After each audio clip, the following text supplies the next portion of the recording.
Alrighty, welcome back. Another episode, C-Suite Unfiltered. Did we miss last week? No.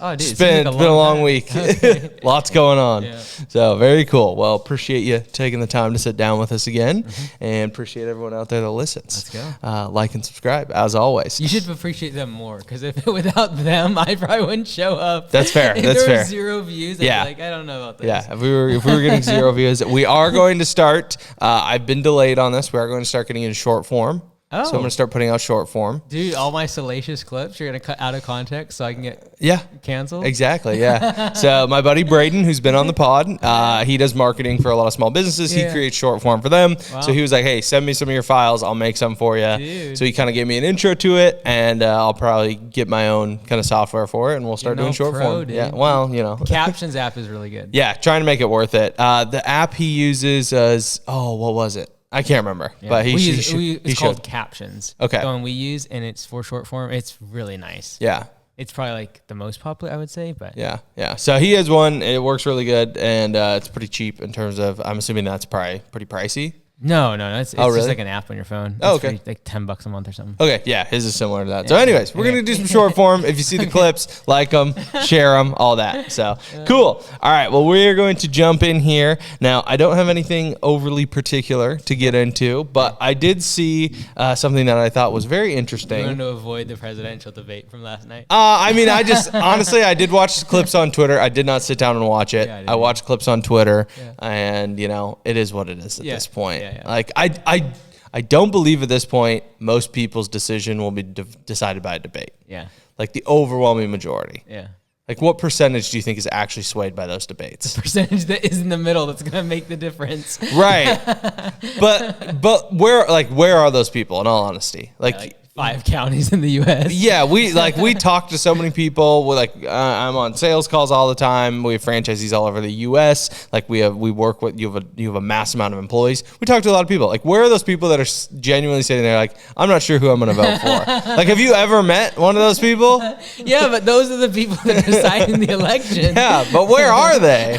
They're unicorns. 5 counties in the U.S. It's wild. It's wild. Yeah, that's fair. That's fair. All right. Well, anyways, not going to get into the presidential debate, mostly because I didn't watch it. I want to make sure I'm educated when I talk about things on the pod, and honestly, it didn't seem that interesting to me. Yeah. From what I did see, it sounds like Trump took a lot of bait. Okay. A lot of bait was dangled, and he maybe made him look a little aggressive or potentially not as presidential because he went on the attack more than he should have. Yeah. That's what some of the pundits have been saying. Now, did you hear, take that debate off the table for a second. Did you hear about his task force he wants to set up with Elon to cut down the size of the government? I heard something about it, and I know he said he'd appoint Elon to some sort of efficiency position. Dude, Yeah. Supposedly, he's legit serious about it. Yeah. Because Elon was talking about it. That would be sick. They did the same thing in the 80s. They had an independent council created and just cut out regulation, cut out bureaucracy, reduce the size of the government. Yeah. Dude, if Elon went in like that, like he did with Twitter, I would be so on board with that. Yeah, he said the head of government efficiency or something. Yeah. The chair of government department, if you spell it Department of Governmental Efficiency is Doge. Doge, yeah. Elon was talking about it on the other day. You'll like it. The All In pod Summit. Yeah. They put it up. So that was cool. Yeah, I haven't watched that yet, but that went off at the rails at the end. Oh yeah, you'll see. That doesn't surprise me. They went off at the rails, dude. So, anyways, not getting into the debates. Vote for who you want to vote for. It is what it is at this point, Fingers crossed. All right. So this clip I saw, I honestly have no idea who this guy is talking. It's from one of those kind of more motivational type, TikTok channels, right? Okay. But what this guy says is interesting. He's in front of what looks like a classroom, so he's teaching. Obviously, it could all be fabricated. But this is an interesting clip. Whether it's true or not, it's a good analogy. So I'm going to play it for you.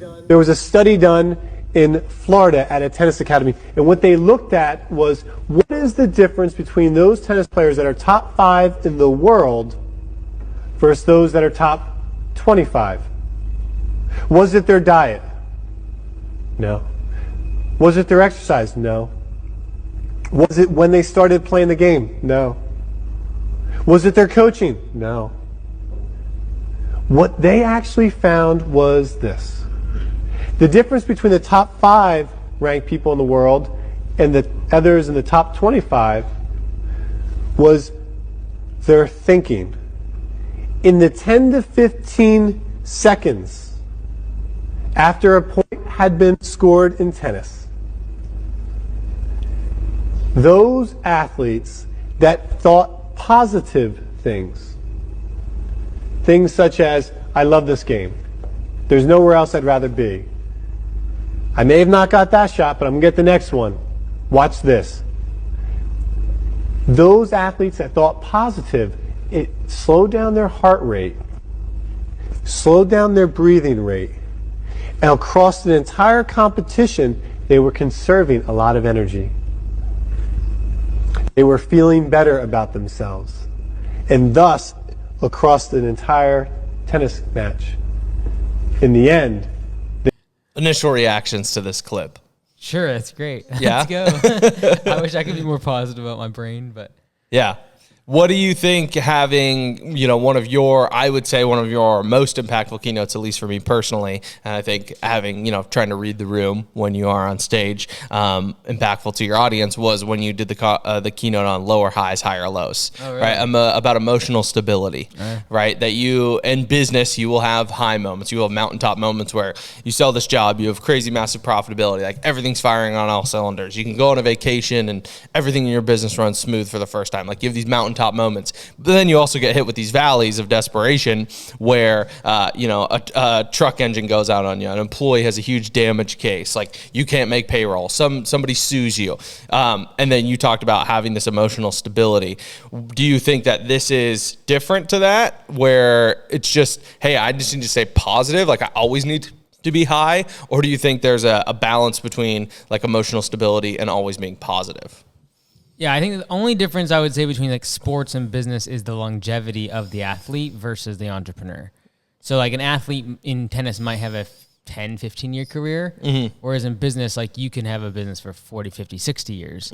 And so that's when longevity is a little bit more important, I would say. And I would also say that there are people in sports and in business that just have a chip on their shoulder and like they are fueled by anger. So it's like, take what you got and like use it, I would probably say. And I'd say like when you're talking about your physical buildup, like yes, your heart rate really does matter. I do believe that you can be nervous, anxious, mad, and make good business decisions still, and that economically turn out. So it's like, what are we measuring? In this case, we're measuring like hitting a ball over net. In business, it's like making right decisions, hiring the right people, making the right based on the market, like making right, changes in the business. And so I would say that like the athletic side is very, very dependent on your physiology. And I know that is important with business, but I also have seen too many people that are just like mad with life, mad at their family, mad at a business partner, mad at a spouse that left them, whatever. And then they go on to do like incredible things because they're just fueled and they have the ability to work for 16, 18, 20 hours a day. Whereas with tennis, you're in an hour and a half match. And so I think the longevity for the entrepreneur is far more important. Like if you look at not just how many years they're doing their craft, but how many hours a tennis player is actually playing tennis at a professional level. It might be, let's say they play a match a week that's like prime time. It might be, over the course of their career, maybe 1,000, 2,000 hours that are actually on stage, maybe 4,000. In a competition. In competition. Okay. Whereas like in business, if you work 10, 15, 20 hours a day and you do that for 50 years, you could theoretically have 20 to 30 times as many hours performing. Right. And so, I think first off, like use what you got, because even the top 25 tennis players make a good living. So right. Like, you could be mad if you're number 6, baby. Let's go. You're like, oh, they're not happy. It's like, who cares? They're number 6. Yeah. And then I would say, like, I think what happens a lot of times, I see people get really successful in business and then they start optimizing for like positivity. And that's usually like they are getting from like number 6, number 7, number 8 to the number 1, number 2, number 3. So if like you talk about Bezos or Elon or Tim Cook or like I was not thinking of Steve Jobs, like they much more like follow your passions going like that, because they're probably going from like the top 10 trying to get in the top 2 or 3. I would say like for the vast majority of people listening, and how I think about it is like get in the top 10 and whatever it requires, whatever works for you, make it happen. Get in the top 10 and then optimize for like positivity and brain health and optimize like for your cold plunge and all that stuff. Like I think a lot of times the people that do that, it's like, oh, they're great. Is it because of the cold plunge? No. It's because they did all these other things to get them to that stage, and now in that optimization standpoint, where I think the vast majority, like 1 out of a million, will even get in the top 10. So like focus on getting in the top 10. Yeah. No, that's a good point. Get there first. That's a good point. Do you feel like, and this is very personal, so everybody's different, like you're saying. What works for you might not work for another person. But do you feel objectively that using negative sources as motivation will actually be more taxing on you in the long term? Oh, yeah. Yeah. Oh, yeah, dude. So you're saying it is a game of longevity, but whatever works to get you there to that top 10. Yeah, no, I see what you're saying. Do you see the balance there? Yeah. Like because there are moments. You might die younger. Yeah. You'll probably die younger if you have higher levels of stress. Yeah. Like there's a mental tax, if you will, on yourself. In business, there is no top 10. Right. Like top 10 of what? Well, net worth. Well, cash in the bank. Yeah. Equity that they've never used. So that's why it's a little harder to gauge. And it's like, well, how happy are they? Like, do they spend time with their kids? Do they have kids? Like, do they have a relationship? So it's tough. Whereas in business, in sports, like points, wins. Yes. It's like, it's very subjective when it comes to business success. Yeah. And so unless you're just simply looking at net worth, but then it's like, well, there's so many ways to measure that. Yeah. So, yeah. Yeah.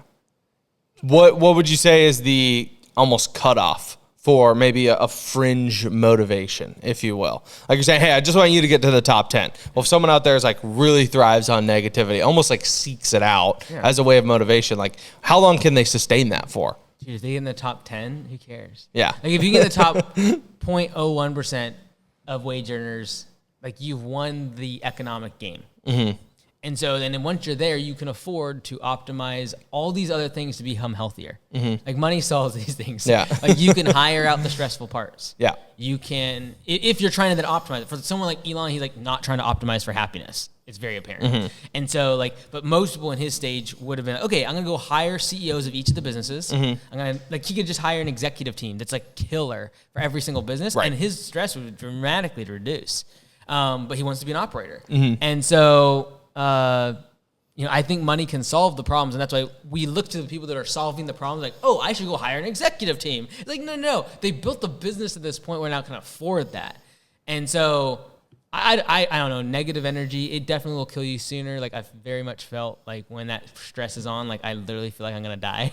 Yeah. And so, it doesn't surprise me that yes, they will. Their candle will be extinguished sooner. Mm-hmm. But whether or not that's bad, that's kind of their call. Yeah. And I like where at the end, because a lot of times, like whether this is a very scientific study that this gentleman is talking about, or if it's completely anecdotal, I don't know. I could find out. But for the sake of conversation, we're just going to assume it's credible, right? Yeah. That he flips it from this emotional, they thought positive thoughts, to a physical, it was actually a way to conserve energy. And I think that's the value, because you talk about this a lot with business owners. Like, there's no logical reason for you to host an annual conference every year. Why do you do it? To keep business owners from spinning their wheels, I would argue. Do you agree with that, or do you disagree with that? Well, there's a lot of reasons we do conference, but it's definitely not economic, that's for sure. Right, because what you're trying to do, and I'm relating it to this clip, is keep business owners from spinning their wheels, making the same mistakes over and over and over, and conserve energy. Right. Does that make sense? Yeah, no, I agree with the principle 110%. Yeah. Like, I definitely feel like literally my life is like at a 3 to 5x speed, like aging when I'm in stress. And I know I don't make as good decisions then. Yep. I know when I don't sleep well that it leads to bad decision making. Mm-hmm. I get much more agitated and irritable. I have a harder time focusing. So yes, I agree with this sentiment. I just have seen too many outliers of people that were extremely angry, never slept, were horrible people. Like managers were just horrible, and they somehow succeeded. Yeah. So I don't think it's like you can put it in a box. Yeah. I think it has much more to do with like your ability to stick with the game and perform 16 to 20 hours a day. And yeah, what doesn't kill you will make you stronger in business.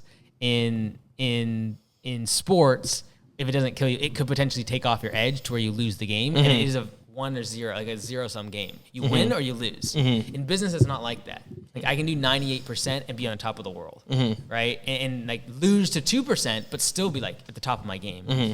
And so, it's not a binary win and loss. It's not like every day I go to work, I'm like, I won today, I lost today, I won today, I lost, and I can have my track record. Right.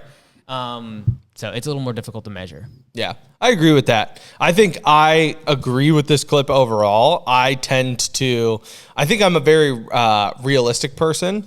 Like I would classify myself as a realist. Yeah. Like if something is black, it's black. If something is white, it's white. Yeah. But I think on the back end, like mentally, I'm a very positive person. Yeah. Like I'm not gonna dwell on the negative. Yeah, there's just no value in dwelling on the negative. There will always be negative things that happen. There will always, like yesterday I got an email and I was like, oh, that's gut wrenching. That's horrible. But I'm not gonna sit and dwell on it. Like, what's the actionable step to go from A to B with that email? Yeah. What's the next step in the plan versus dwelling on the negativity or using the negativity to fuel me? And I personally have experienced, even working for you, using negativity to fuel me, whether it's a negative comment from a competitor, a negative customer interaction, whatever it may be. And I feel like the results or the outcome are not as positive for everyone involved than they could have been if I would have thought it through in a different way. Does that make sense? Yeah. My frame is always like, in the moments, like my future self in 5 years will laugh at this problem. Yeah. And like, I need to grow up. Yeah. And I know that for a fact because I look back 5 years ago and I look at the problems I had. I'm like, dude, seriously, you thought that was an issue? Like, grow up.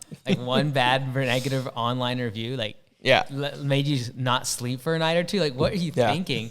And versus now, it's just like people make videos about you or say stupid stuff. And you're like, oh, okay, well, whatever. Yeah. But then there's other things now that I deal with. They're like huge problems. And I just try to think like, okay, 5 years, you're literally going to laugh at yourself and say you're such a child. Yeah. So one thing that Jeff Bezos said, I can't remember like where I heard this, but I'm 100% certain that this was Jeff Bezos. It was in an interview or a podcast. And he said that something along the lines of that stress, because this conversation is somewhat about stress, right? You're in the middle of the game. That's a stressful event. You're in the middle of business. There are stressful events that are going to happen. He said that stress does not come from things outside of your control. At the end of the day, stress comes from things that you can control, but you have not made the choice to control them.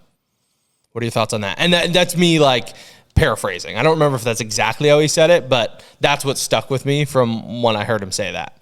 So it's not that stress necessarily comes from these externalities, but stress actually comes from things you can control that you have not taken over or taken the ownership of controlling or making a choice over them. Yeah, but there are some things like, so for example, if your number two, like if your manager dies and all of a sudden the stress of leading the team, am I stressed just because I didn't take over? Like, keep them living? Keep them alive. Yeah. I think his argument would be that when the stress comes from the fact that you have to make a choice. Yeah. So you need to make that choice. Okay, that's okay. Got you it. need to make the choice. Like I think Jeff Bezos understands there are externalities, right? Right. But what he's saying is that you can't let the externalities affect your stress levels. Right. It is your willingness to take on those externalities, make a choice and move forward that causes stress. When people don't take action, that is where the stress comes from. Yeah.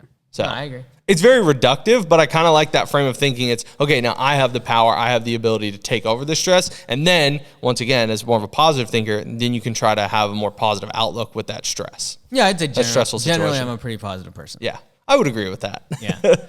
But usually in my head, there's bad thoughts going on 90% of the day. Yeah, I think you have to. Like, I think there's an element of caution, if you will, or realism to accept there are negatives out there. I don't know. Yeah. I don't know. I just get frustrated with everything. Yeah, I know it's not healthy. If I went to therapy, dude, that'd be the first thing we'd be going over. Yeah. I'm like, dude, I'm always frustrated with people, with myself, with standards, with what's happening in the businesses. So I'm getting better. I'm getting better at not voicing those things. So anyways, you're doing great. You're doing great. Yeah, you're crushing it. This is a tangent, but I can't help but feel like it's somewhat related because we're talking about conserving energy, not spinning your wheels, stress levels in business. You said something in a mastermind private to Augusta Nation the other day. I never know what's about to come out. Yeah, you're good. I love it. It's a couple weeks. Yeah, if you just want to peek inside Mike Andy's brain, you gotta not only listen to the C-Suite Unfiltered, join Augusta because you just have a mic in front of your face and you talk, and sometimes you don't even know where you're going, and I love it. You said, this was within the last couple of weeks, you said that there really is no such thing as burnout in business. And then you didn't really follow up with that. Oh, okay. So would you like to expound on that now on the C-Suite Unfiltered podcast?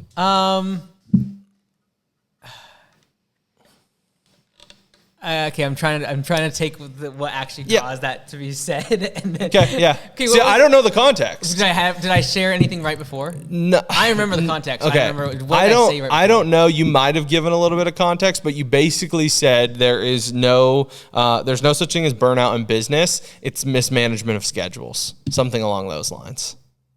Okay. Yeah, like something like that. Yeah, like burnout happens as a result of not having the skills required to be able to deal with whatever stress, decision, et cetera, is happening.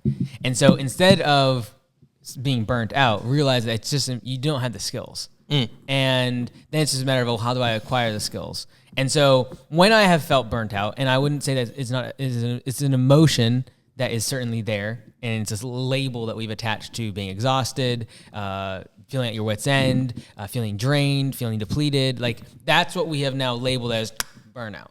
So if we take out the label and say, okay, depletion, we don't have the answer, we feel exhausted. Okay, these are now problems we can solve for. And so it's like, okay, you feel depleted, you feel exhausted. Okay, what can we do about that? Can we hire someone to take on the brunt of operations so you can spend less time doing the thing that is taking a lot of your time? Oh, we can't. Oh, because there's not enough profit in the business. Okay, how do we solve for that? And then usually it comes back to like making more money. And so I'm listening to The Goal, by the way. Someone recommended it in the Augusta Nation, and it's the first time I've ever read it. Oh, you know what is it? It was the media team. One of the media team. Yeah. Shout out Chris. Okay. He recommended it because based upon a internal memo from Mr. Beast's team, and inside of it, Jimmy mentions The Goal. And so he's like, hey, can we get this book? So Liz got the book in the Audible program. A process of ongoing improvement? The Is Goal? that the subtitle? Yeah. I don't know. Yeah, that's it. Okay. Dude, great book so far. Basically, the goal is make more money, baby. All right. Let's go. And so I do believe that like burnout is a thing. It is a label we have attached to all these other emotions. And I have felt many of those emotions before, but ultimately that burnout is a solvable problem. And so I forget exactly the context in which I said there is no such thing as burnout. Yeah. I might have been insinuating that it is not like you cannot solve that problem. Okay. I think when people say burnout, it's like we always give like this immediate like, oh, they're burnt out, like give them some space, or a matter of like because you label it as that, it's like you immediately get a pass. Like whoa, why? And I same thing like with cancer.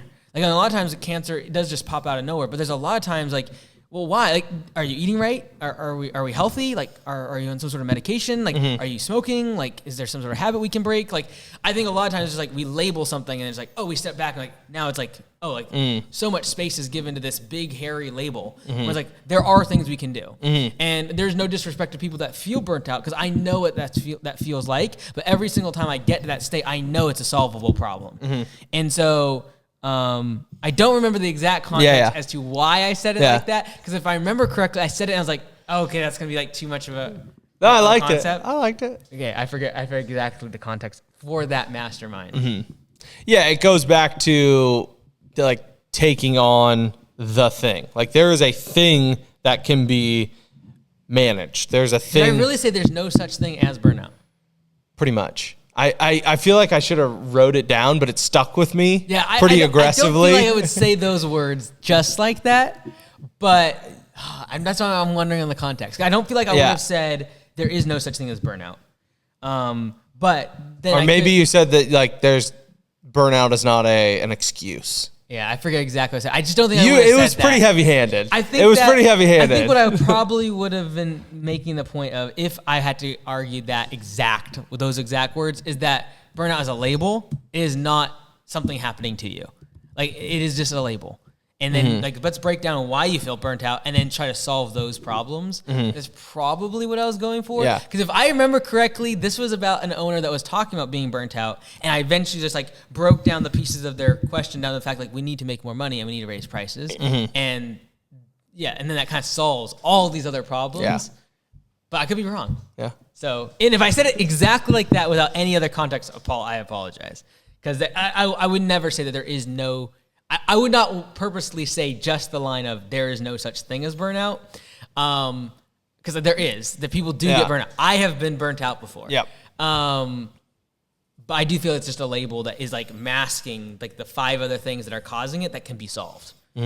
I think I agree with you. There's burnout, but I really like that a lot of people should take the approach you just explained, that there are other things that can be associated with burnout that kind of get swept under the rug or just classified as, oh, well, it's just part of the burnout, you know? And one thing that you've talked about, especially with a lot of the, you know, more, how would I classify this? I'm trying to think of a positive word here because it is positive. I would say the more aggressive owners in Augusta Nation, and I'm using that positively, aggressive with wanting to get better. They're tenacious about wanting to get better. And a lot of them will be like, what should like my morning routine be? Like, I'm thinking I'm going to wake up at like 4 and do this, this, and this, and this. And then like I'll show up to the office at 7:30. And usually your response is what? Why does it take 3.5 hours to go from wake up to the office? Yeah, totally. And people don't think about it. And it's like, well, my morning routine is part of productivity. Yeah. So you kind of, I'm flipping it. Yeah. If you can follow me here, give me some leeway. That we say like, oh, like I want to have a productive lifestyle, productive morning. I want to have structure in my day. So I'm going to wake up at 4. And then you just go, but why are you waking up 3.5 hours before you go to the office? Because if in those 3.5 hours you aren't making money, you could really reduce them. And you would almost classify it as waste. If the goal is making more money. Yes. If the goal is making more money, which in the context of an Augusta owner or a business, you want to make more money. So you kind of debunk that as, okay, you're putting that all under the label of, I want to have production. I want to be a productive person. And it's like, well, is it really productive for what you're optimizing for? And if you're optimizing for business growth and more money, you shouldn't wake up at 4 and show up to the office at 7:30. You should wake up at 4, do a quick 30-minute body workout, and show up to the office at 5 and start making more money. Yeah. That's kind of your philosophy on that. I think it's the same way with burnout that, oh, well, I'm just going to label like the fact that I'm behind on estimates as burnout. It's like, no, like you just haven't taken the time to do estimates. Yeah. Do you see what I'm saying? Yeah, I think we've just, you know, hey, look, I think mental health is really important. And I also believe that burnout is required to weed out the people that will not succeed. And so, like, whatever burnout you're currently experiencing is like the thing that caused 90% of other people to fail. And so if you want to be part of the 10% that succeed, you'll have to get through it. And so the people who get through it will take the label off, identify what actually causes the burnout, and then go solve those problems. And then as you continue to grow, you'll get more stressed, and there'll be other things that are bigger and worse and harder to overcome, and you'll get burnout again. Yeah. And so it's just a matter of, like, if you just look at burnout instead of as something that keeps you from playing the game or makes you quit, it is simply the prerequisite to get past the level that you're currently at in business, and which most people will not be able to pass. Then it seems like, oh, like this is part of the game, is hitting burnout. I figure it out. I unlock the next level, and I go to and some people fail there. And 90% of small businesses won't be around in 10 years. And so that start. And so like you will have to be better than the other 9 out of 10. And they all gave up at the current stage of burnout that you're experiencing. Another way of looking at burnout is that it is your current personal capacity. Yeah. Because we talk about that a lot at Augusta. Or what is your current pain threshold? Yeah, I agree. Do you see what I'm saying? I would also say that sometimes that masks making the right decision for the business. So like, for example, my pain threshold might never move. However, when I hit my pain threshold, I realize that I'm self-aware enough to then realize I need to go hire someone to take some of that pain off of my plate. And so it's not necessarily extending your pain threshold. You might actually never extend your pain threshold, but being sensitive and self-aware enough where it's at. And then as you get close to it, you realize that your decision-making decreases, your productivity decreases, you don't sleep well, like you get irritable, you start making bad decisions. And then because you are self-aware, then you go hire someone to take things off of your plate. And so I don't think it's necessarily increasing your pain threshold. It's a matter of being comfortable with being close to that threshold. Because a lot of times when you're growing the business, you can't afford to just delegate everything off your plate. And so you have to take the stress for some period of time to be able to just make money. And make more money, and then you can afford to do these luxuries of just like, oh, I am stressed out. I'm going to take all of these things off of my plate. Yeah. Yeah, it's an interesting concept. Yeah, I don't really have much more to say about it. I just thought, burnout. Is it real or is it not? It's a label we have ascribed to feeling at loss of what to do next in business. Yeah, feeling inadequate to be able to make decisions. Yeah, and I think there are a lot of, I don't want to get, I don't want to wax philosophical here, but it's what a lot of like modern authors talk about, and like Simon Sinek talks about, is that, the meaning of words has been so devalued. Right? Like even on the concept of mental health, when someone says, "Oh, I'm depressed," like clinically, like legitimately, because like we need to get you medical help, we need to get you to see a therapist, or like, are you just really sad and did something really bad happen to you? And we've lost a lot of meaning in words. Yeah. And then what we're also doing when words lose their meaning, we then ascribe them to just generalizations. Yeah. Is what you're saying. And let's assume that you are clinically depressed. That does not mean that you will lose. There have been clinically depressed people that have done massive good for the world. Mm-hmm. They have won in business. And so don't allow the label to keep you bound down to some expectation of yourself, when in reality, there are people that have been all of these labels and they have still won. Yeah. Did you, I think you and I talked about this on the pod. Did you ever get, when you were a kid, like... Oh, I never went to the doctor. Yeah. Well, like ADD, ADHD. I never went to the doctor. Yeah. We never went to the doctor. Yeah. I think I got like a couple immunizations when I was really young. Yeah. Like when I was first born, but we never went back for like my other ones. Yeah. My mom's probably dying right now. She listened to these. And then like, I never went to the doctor. I think I went to the doctor, like once or twice. I don't even think we did checkups. Okay. Like I'm very thankful, very healthy. Yeah. And I went to the doctor, I think first when I was like 17 for when I was going to go to Africa. Yeah. Had to get my immunizations and get checked out and all that sort of thing. Yeah. And then when I come back on the university, they have to check me again. Yeah. I'm a public school kid. Multiple of my teachers told my parents, like, yeah, he's got like ADD or ADHD. Oh, dude, I would have been labeled so quickly. Yeah, like, I got a lot of labels put on me. And it's like, well, yeah, like maybe I'm hyperactive, maybe I'm loud, and maybe I do have attention problems. Yeah. Like maybe I can't focus, but you just have to figure it out. And I think that's one thing that you and I try to avoid a lot is labels, is slapping on like, I'm burnt out. Okay, you might be, but let's actually look at what led to the burnout, and is there anything we can fix, even if you have very low levels of energy, right? And a lot of people will take on a label, and then now they become almost a victim to that label. The positive thing is making the right decisions doesn't actually expend a lot of energy. Mm-hmm. So you might be depressed, you might be completely exhausted, you might be all these things, but making a decision doesn't take a lot of energy. It literally just means like literally the brain chemicals in your head being like, yes, I will do this, or no, I will not do that, and making the right decision. It's good to have clarity, but making the decision doesn't take a lot of effort. Mm-hmm. And so doing that could potentially get you out of whatever you're currently in. Mm-hmm. And that might be saying yes or no to a relationship, or to a hire, or to a customer, or to a certain service in your business that's draining you. There's like so many different decisions, but it could literally just be that like the chemical be like yes versus no. Is like, so it doesn't take a lot of energy to change. Yeah. But I don't want to diminish, like there are people in depths of course, depression, etc. But even then, when you're at the that doesn't take a lot of actual force and energy to make the right decision. Mm-hmm.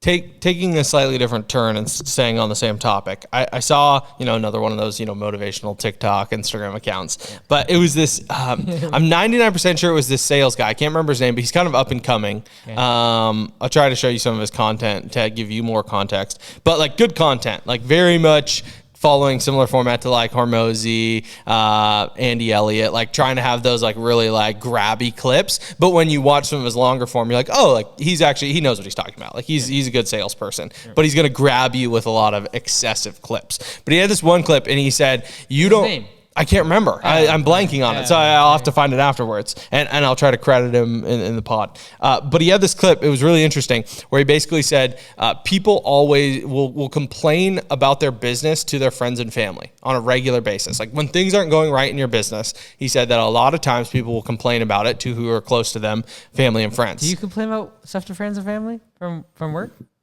No, not particularly. I don't either. No. But he said most business owners do this. And I think he's speaking anecdotally. I don't think he has like evidence behind it. Okay. But he says a lot of business owners, or most business owners, when things are bad in their business, they'll complain to their family and friends about their business. Okay. And then they are frustrated when they don't have support from their family and friends when they're hitting levels of burnout.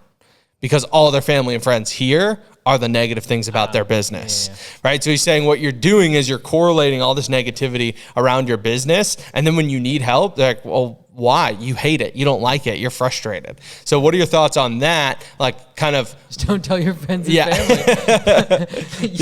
You literally know 100 times more than my family about the businesses. Yeah. Like, fair. what's the point? Like they're gonna have. Oh man, my mom listens to these podcasts, and my dad. They're gonna have inconclusive data to be able to, and they're gonna make split-second decisions based on what they hear. Yep. So if you're sharing negative things, they're not gonna support you. They're like, you should just quit because they usually. This is the thing.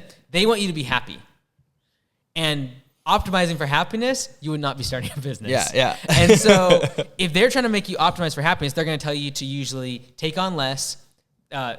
Grow the business less, hire less people, pay people less. Like everything should just be nice and simple and happy. Yeah. And if you're not trying to optimize for that, why would you tell them anything? Fair. So like my family and friends get all the information from my content. Yeah. 100%. You don't hear me talk about business at all. Yeah. Like literally none. Yeah. Like if you're my family and friends, and anyone listening can vouch for this, you never hear me talk about business. Yeah. No, I agree with that. And I know you don't. I obviously talked to my wife about it. I think that'll maybe change when you have a wife one day. Yeah. But that also, you might have different boundaries about like shop talk versus no shop talk. Right. Sarah loves Augusta. She's been with us for the whole ride. She was, free labor for us for conferences and trainings and things of that nature. Shout out. So she loves to hear about it. She wants to hear about it. So I'll tell her about it. But I agree with you. I think that most business owners, especially if you are optimizing for something that maybe the average person, and I don't say that in a negative way or a condescending way, the average person might not understand, like you should just not talk about it. Because, people call business owners overnight successes or like, how did Mike get this big? And It's like, well, it's all the work you did in quiet. It's all the work you did in the dark. I was wondering here, like if I'm going through a period where I'm not going to be able to see them much, like I'm locked in on something, I'll usually tell them like, hey, this is why. And then and they're very respectful. My family, I give them a lot of shout out. Very respectful of when I need to do that. And then secondly is positive things. So big wins, I will share. Of course. We have a thing with a couple of my mom and my sister. We have it's called Happy Things Chat. Nice, love it. That's like when you brag, you say good things, but like wins. Yeah, but I would never share like dirty laundry or bad stuff happening. And just like, yeah, because they're gonna feel bad then towards the business because then they feel like it's abusing me. Yeah, right. And if they love me, they don't want me to feel that pain. Exactly. And so I'm not gonna share the pain that it causes. So yeah, there's plenty of pain. Yeah, so they know what I'm going through. Yeah. So yeah, they're good. The big thing is like relying on them, and this is speaking now as a business owner, so trying to give an objective perspective. You want to rely on your family and your close friends for support when needed, but you, like you said, you don't need to air the dirty laundry. You need them to support you when it is required, but you don't need them to be your dumping ground. Yeah, and if they want to give their opinions for what I should do, etc. Like they have inconclusive data. They don't know. They don't see all angles. Like I have absolutely zero weight given. Sorry, everyone listening. Like friends and family are not the sounding board. They are not. Right. They make horrible business partners. They make horrible, not business partners, consultants, like advisors. Yeah. Horrible. They have no data. And so I take everything they say and just like flesh it right out. Yeah. Like people say the stupidest stuff sometimes, dude. Like friends, like associates, like from church or like friends and family kind of situation, dude. The dumbest stuff about business, and you're just like, dude, if I actually listened to what these people think, I would be in a world of hurt. I still remember way back when I first got started, I overheard someone say something, and a friend, and it was basically like, anytime you have money, spending on equipment will be a good investment because eventually it will save you time. And I remember thinking that, and I respected this person kind of. So I was like, oh, that must be like really smart. And then as time went on, and actually like kind of like, I would always have like extra money. Like, oh, I should buy another track loader. I should buy another skid steer. I should buy more mowers. Like it's going to save me time. So therefore it is going to eventually be a great investment. Horrible advice. So anyways. Yeah, and that's how the Bellingham shop ended up with 3 track loaders, dude. 2 dump trucks, a wood chipper. I think you almost bought an excavator at one point. Yeah, we were close. Yeah, it's a whole bunch. Yeah, fair enough. Equipment will save you time. Yeah. It's kind of like, like I'm not saying this in a haha jokey way. But there's almost an element where business owners need to have an inner circle. Yeah. Like you need to have people that you can trust, that you can rely on for objective opinions, for rapport building, and to just lean on them because they have more context than other people. Yeah. So I'm not very good at sharing negative stuff. yeah. So most of it I bottle up. Usually it's because I know in the long term it's not going to be as bad as I think. And so, but like, it's always stirring. Yeah. Whenever you think Michael's smiling and having positive thoughts and things, it's not happening. It's all a facade. No, I'm just joking. It's more a matter of just like, I know that usually the negative thoughts I'm thinking are not real, or they will pass without any sort of confrontation, and they don't need to be addressed. But there are a lot of negative thoughts happening up here.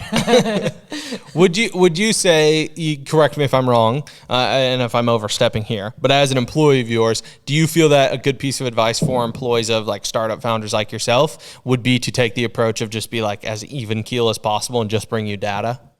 Because I feel like that's what I try to do. It just depends. I try to be very even keel with my role. Yeah. You've entrusted me with a lot of decisions in your business, and I stay right here, and I just bring you data when you need data. Yeah.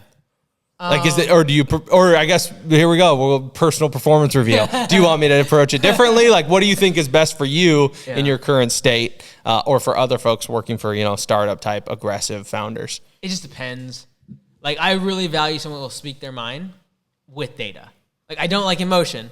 Yeah. I just want to know the facts, but I really appreciate when someone has the facts and they enlighten me. Mm-hmm. And so, if I was doing a performance improvement plan for you, perfect. It'd be like, you usually have in certain areas of business, you have a lot of data that I don't have. Yeah. And sometimes I'll say something that's actually wrong. Like, you think of what I'm thinking about from a few weeks ago? When I made a decision, you went along with it, and then later on, I found out you had more data. Sorry. Yeah. No, it's not your fault. Yeah. I should have never stepped in. It was my fault. Yes. Now I know what you're referring to. Yeah. And so, I think if you would have spoke your mind there and just said the data, I would have been immediately been yes, that's all right. Because as soon as that information was brought to me, I was like, that was a dumb decision. I'm sorry. And I had to retrace a ton of progress in the wrong direction, a ton of work that had been done. Yeah. And then look like an idiot, which, whatever, that happens apologies all the time. for that. No, but it wasn't your fault. Yeah, it wasn't the thought process. I should have never brought it up. Yeah. It's a matter of, I want people like yourself that have data to be able to be like, no, I think it's wrong for X, Y, and Z reasons.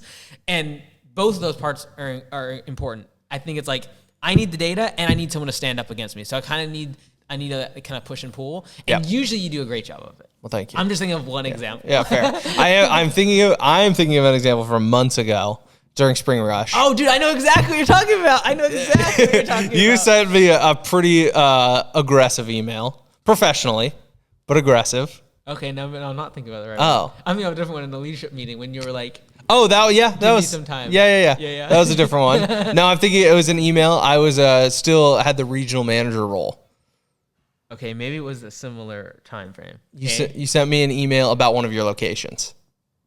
Oh, this is relatively recently? No, this was Spring Rush. You sent me an email about one of your locations' performance. Oh, this is this spring? Yeah. Oh, you already forgotten it. That's fine.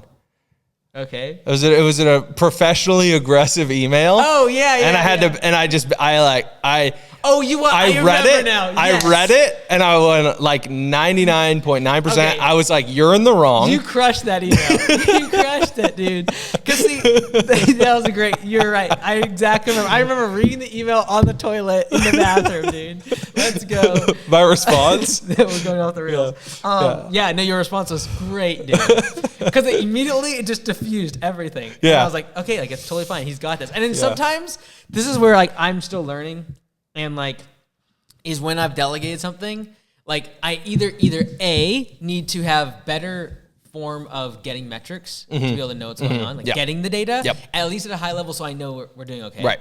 Because I think a lot of times I get stressed about stuff that's not really important. And so I'll just see a couple data points and I'll extrapolate in my mind all the negative things that are happening. You fill in the blanks. Yeah. And I would never send that email to someone not in the leadership team. Of course. Yeah. And I knew if there was data I didn't know about, it would probably bring it all to light, which happened. Yeah. But you handled that really well. You just handled it with like, so that point you made here, this is the actual data. And then this is the actual numbers for this point. And I was like, oh, like everything's handled. Yeah. Everything's going great. I was just didn't have the data. Yeah. But that was a great email. You're 100% right. Yeah. Dude. So I know we're kind of talking through a veil, if you will, but at the end of the day, what we're getting at is, or what I'm getting at is trying to stay even keel for you to support you as a business owner, but I also will refute incorrect opinions or incorrect assumptions with data. Yeah. And you want that, and you would say other business owners should invite that when they have. I don't remember my exact response, but it was something like, "Thank you, that was great," or just like. Oh, it was like a 2-word response. Yeah, that's all. I remember just being like, okay, it just diffused everything I had said. I don't have to worry about that. And Leah's right. Yeah. Because there were certain things you said. I actually specifically remember what they were. Let me try to make it somewhat vague. How many budget hours were the... Okay, that's what you did. You compared data from last year to this year. Mm-hmm. And basically, it was like, from what I remember, it was... Yes, these numbers aren't fantastic, but compared to where they were last year, there's been a huge improvement, and we're on the right trajectory. Yeah, and that was immediately like, I was like, okay, that was 100% made sense, and that was like, if I remember correctly, the essence of the email, right? Yeah, I'm trying to find it man. Because that's so crazy. Yeah, I remember reading that email. Oh man, yeah, you handled that one really good, dude. I'm sorry. No, you're good. I can't find it, but eventually, one day we could unearth it and talk about it and share it. But basically, yes, I hit you with every piece of data that I was tracking that you didn't realize was being tracked, and you're like, not even year over year, but there was even like week to week data, and month to month data. Yeah. Like, hey, I see that you saw numbers from X month, but we're currently tracking in Y month, and it is substantially different. Yeah. And I was taking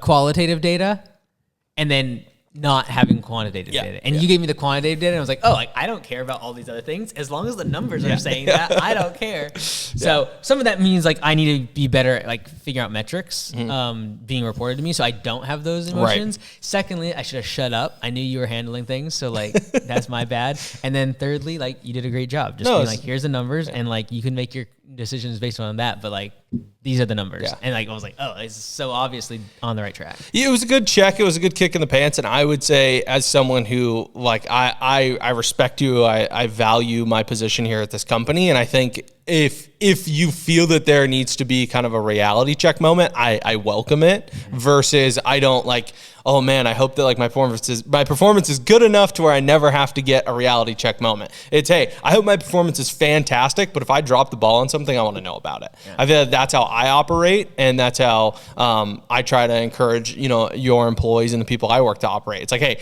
don't just hope you skate by. Like, perform your best, and you might make a mistake here or there. That's okay. We'll have the reality check moment if you do make that mistake. Yeah. So. Yeah, if you would have done that, what happened just a couple of weeks ago, I would have reacted the exact same way too. Yeah, that's I'd fair. have been like, oh yeah, you're right. Like, don't even worry about all the stuff I told you to do. Yeah, for me, there's finding a balance. That was so embarrassing too, dude. For me, it's a hard balance at times though, because you are a successful, motivated entrepreneur. That there are times where I do take a backseat, like the example a couple weeks ago, where I'm like, I don't think this is the right move. Yeah. I think I have data that would say it's not the right move, but it's your business and you feel convicted that this is the right move. Right. So who am I to tell you no? Right. But I guess the default or the commonality is that if I have data, I should always bring it up. Yeah. Which that one was tough because there wasn't a lot of actual hard data. Right. It was very qualitative. Yeah. So anyways, all right. Well, one of these days we'll pull up that email. You guys will get to see all the dirty laundry. Yes. No. All right. Any not financial advice for the people? All right. So I'm doing a modified version of 75 Beautiful. Hard. I do believe I'm going to get probably in the best shape of my life in the next 2 months. Love it. It is modified though. Yeah. Mostly on the food part. Okay, perfect. Because like, look. If I have tortilla chips and some salsa and guacamole, you're going to be all right. Bro, like life is going to be better. Yep. And whatever burnout was being experienced, little chips and guacamole, just, it's going to solve things. So, kind of do a modified version. Here's the non-financial advice. Drink more water. I haven't drank this much water in a while. Yep. It is game changer for energy level. And I haven't been sleeping a lot. 2 nights ago, I slept 2 hours, 2.5 hours. 2.5 hours, yeah. And so, and I did not have to, I was not tired the next day. I didn't have to take a nap, but I drank like 140 ounces or so of water. Man. Like, dude, it has been game changer. So I am on the kick Love it. of water, baby. Cool. So even if you don't do 75 hard, just drink a ton of water. Yeah. Tons. I like it. I'm always pro water. That's like water. I drink like black coffee and water. Yeah. I'm like pretty straightforward. Yeah, I've been cutting down my caffeine too. Like Jocko goes are now every other day. Yeah, fair enough. I Yeah. did like a week off completely just to be like prove to myself I wasn't addicted. Yeah. And then I was like, okay, now I enjoy these and I'll have them every other day. Yeah. I've backed off energy drinks pretty aggressively. Yeah. Well, there's I'm only just doing 90 milligrams of caffeine, and now what's happening is I'll drink like half. I'm like, I've enjoyed this so far. Okay, it's done. Yeah. Like I'm just like, because now I'm drinking it for enjoyment, and I do like a little bit of a kick. Of course. But I did do a whole week off, just like I had to prove to myself, like, just in case. Yeah. Anyways. Just got to test this theory. My not financial advice, you may have given this before on the pod, but I'm not sure, is just everything you do, just start using Google Tasks. Oh, yeah. Oh, it's awesome. Yeah. It's fantastic. I literally pod used Google Tasks. I added the goal. You have a lot of good stuff. I added the goal to my reading/listen list. See, I need to change mine. See, I use this one. I use the calendar view. Okay. And then I have the task on the side. So then you open that right Oh. there. So then that's this cool. syncs across. Got but it. The problem is you don't have the Kanban. You have to go into My Tasks, and there's all your lists. Got it. Yeah. So Google Tasks is awesome. If you have a Google account, mess around with it. So I'll just quickly run through my list so people know how you can and I have you can see combo. I have over 40 things on here, and my lists are my tasks. So that is specifically things I need to do. Yeah. There is the Mike CEO task list. So anything I need to address with you. Yeah. There is the leadership team task. So things I need to bring to the team. There is Augusta support tasks. So that is a meeting I have with command center managers every week, so things I need to talk to them about. There's Liz COO list. Oh, that's empty. Good. Liz and I are all caught up. There's the good stuff list, and that is like good articles I've read, good videos, like very impactful things. There's my quotes. So if I hear a good quote, pop it on there.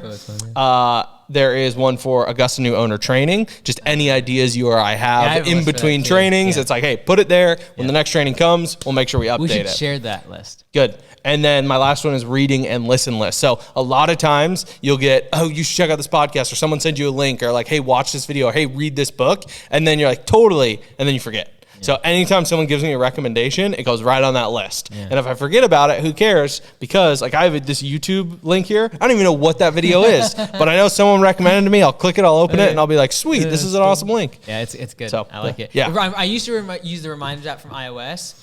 But the reason I use now literally is one feature, and it is on Google Tasks, you can make a task tied to the calendar. Nice. Yeah. And I think you can do it in the Reminders app too for iOS, but it's a little harder to sync to your Google Calendar. It probably has the same thing, honestly. Yeah. But I've just started getting used to the Google one now. It took me a while, like probably 6 months to get used to Google Tasks because I was so used to reminders. But the reason I had to do it originally is because when I got my assistant and I couldn't sync stuff because they didn't have iOS. Right. And so I was like, okay, we got to like switch it up here. Anyways. Yeah. So Google Tasks is a non-financial lifesaver. All right. So like, hey, dude, we got to get the comments up. So non-financial advice needs to be shared in the comments below.